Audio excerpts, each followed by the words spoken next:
জলের দাবিতে পুরুলিয়ায় রাস্তা অবরোধ। পুরুলিয়ার ১৬ নম্বর ওয়ার্ডের তেলকল পাড়ার এই ঘটনা। স্থানীয়দের অভিযোগ, কয়েকদিন ধরেই পানীয় জল পাচ্ছে না। দ্রুত সমস্যা মেটার আশ্বাস দিয়েছেন স্থানীয় কাউন্সিলর। জলের সমস্যায় পানীয় জল পাচ্ছেন না এবং দীর্ঘদিন ধরেই এই অভিযোগ করছেন স্থানীয়রা। ইতিমধ্যেই সেই দ্রুত সমস্যা সমাধানের আশ্বাস দিয়েছেন স্থানীয় কাউন্সিলর। জলের দাবিতে পুরুলিয়ায় রাস্তা অবরোধ স্থানীয়দের। পুরুলিয়ার ১৬ নম্বর ওয়ার্ডের তেলকল পাড়ার এই ঘটনা।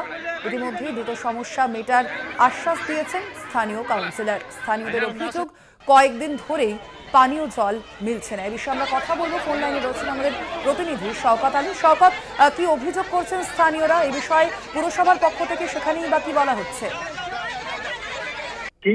পুরুলিয়া পৌরসভার পৌর প্রধানের ওয়ার্ডে কিন্তু জল সংকট, এবং স্থানীয়রা অভিযোগ করছেন যে গত ৩-৪ মাস ধরে তারা পানীয় জল সময় মতো পাচ্ছেন না।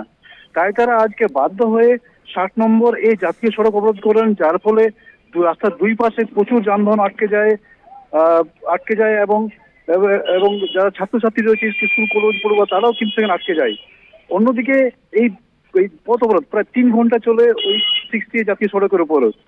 ঘটনাটি হচ্ছে পুরুলিয়া যে শহরের তেলকলপাড়া এলাকার যে ১৬ নম্বর ওয়ার্ড, সেখানে ওভারব্রিজ, সেই ওভারব্রিজটা পুরোপুরি ব্লক হয়ে যায় এবং সেই ওভারব্রিজের রাস্তায় পুরো অবরোধ করেন স্থানীয় বাসিন্দারা।